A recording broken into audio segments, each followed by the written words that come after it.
Juice না ইলিয়াস কাঞ্চন রে কইছে যে আমি তো মিষ্টি খাইতাম চাই। আচ্ছা। ইলিয়াস কাঞ্চন তো বেচারা সরল মনে জিলাপি আর গুল্লা লয়ে গেছে। আচ্ছা জিলাপি আর গুল্লা দেখা করলো জুসনার নালিশ, আনার কথা ছিল কাঞ্চনের নেত্রকোনার বালিশ।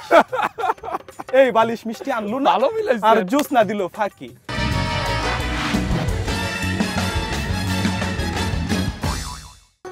সাদের পাগলা ঘোরা রে কই মানুষ কই লইয়া যায়, সাদের পাগলা ঘোরা রে। একটা গল্প শুনবেন ভাই? গল্প শোনাবে? হ্যাঁ ভাই। আচ্ছা শোনান। বলতেছি ভাই, দাঁড়ান। এক লোকের ফাঁসি হবে, তো জেলার আসছে। জেলার এসে বলতেছে কালকে তোমার ফাঁসি হবে, বলো তোমার শেষ ইচ্ছা কি? তখন ওই বন্দি বলতেছে স্যার শেষ ইচ্ছাই তখন পালন করবেন, এটা তরমুজ খাওয়ান না স্যার। তখন জেলার বলতেছে তরমুজের দাম তুমি জানো বাজারে কত? 80 টাকা করে এখন কেজি, আর তুমি খেতে চাও তরমুজ। তখন বন্দি বলতেছে স্যার বাজারের দাম যতদিন না কমবে আমি অপেক্ষা করতেও রাজি আছি, কোনো সমস্যা নাই।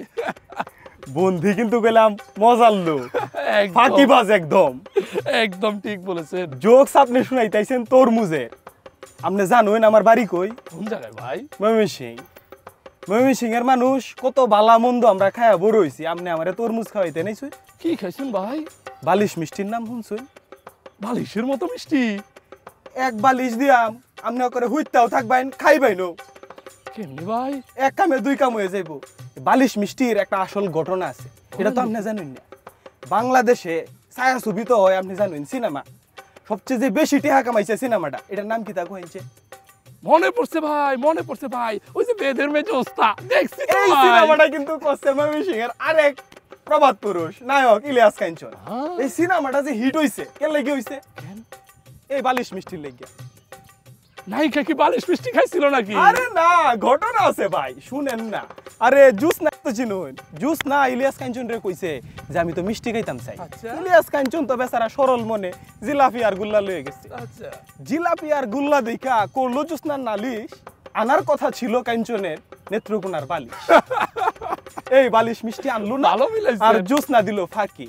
বেদের মেয়ে জোসনা আমায় কথা দিয়েছে, আসি আসি বলে জোসনা ফাঁকি দিয়েছে। এই ফাঁকি না দিলে এই সিনেমা কি হিট হইতো? আসলেই তো। এই ফাঁকি দেওয়ার কারণ হচ্ছে এই বালিশ মিষ্টি।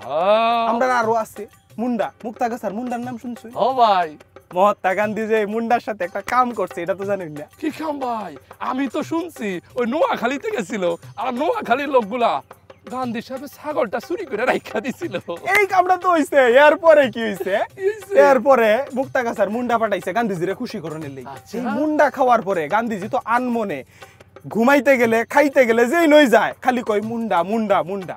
একদিন গেছে সেলুনো, আচ্ছা গিয়া নাভিতে কইতাছে গান্ধীজি কি করমু? কইতাছে কই মুন্ডা, মাথা মুন্ডায় দিছে একবারে।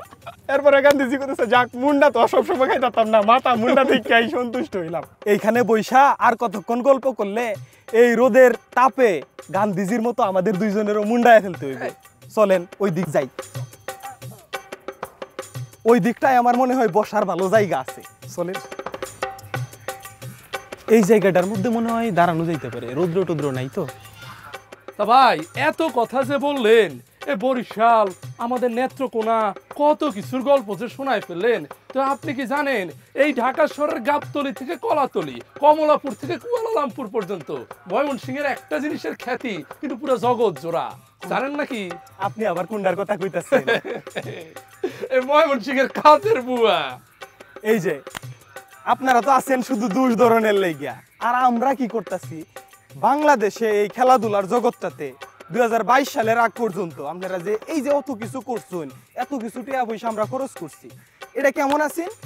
ওই যে আমি কি তার মধ্যে কি তা ডালতাছি, তার মধ্যে কোনো ফলাফল তো আর আসেন না। আর আমরা ময়মনসিংহের সেইরেন্ডি কলসিন্দুরে সেইরেন যেই ফুটবল খেলাত গেছে 2022 সালে আমরা কিন্তু আইনে দিছি সাব চ্যাম্পিয়নশিপ। এরপরে অনূর্ধ্ব-19, অনূর্ধ্ব-16, অনূর্ধ্ব-20 এটি কিন্তু খালি আইতাই আছে। তো ভাই এত কাপ দিয়া কি করবেন? কাপের মধ্যে চা ঢেলা চা খাবেন নাকি ফিরনি পায়েস খাবেন? আমনে জোক শোনানোর মানুষ, আমনে কাপের মর্ম কিতা বুঝবেন? কাজী নজরুল ইসলাম সাহেব ময়মনসিংহ থেকে কিন্তু জাতীয় কবি হইছে। এলা যদি আজকে বাইচ্চা থাকতো তাহলে কি কইতো? কইতো ক্রীড়ায় মুদের যত অর্জন, ভরিয়াছে মুদের ঘর, সবটুকু করেছে ময়মনসিংহের নারীরা, কিছুই করেনি নর।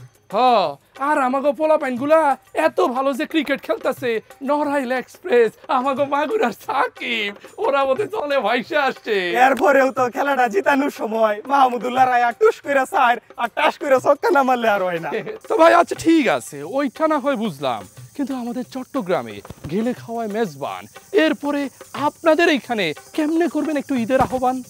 আরে ভাই, নেত্রকোনা ময়মনসিংহের আতিথেয়তার কথা আপনারে আর কি কমু। চিটং এর মানুষ, সিলেটের মানুষ, আপনারা দাওয়াত দিব, দেওয়ার পরে কইব কি যাওয়া আসা থাকা খাওয়া শপিং বাদে সমস্ত খরচ আমাদের। আর আমরা আপনারা দাওয়াত কেমনে দেই? বাউল সালাম সরকারের একটা গান আছে, আমরা দেই গানে গানে দাওয়াত।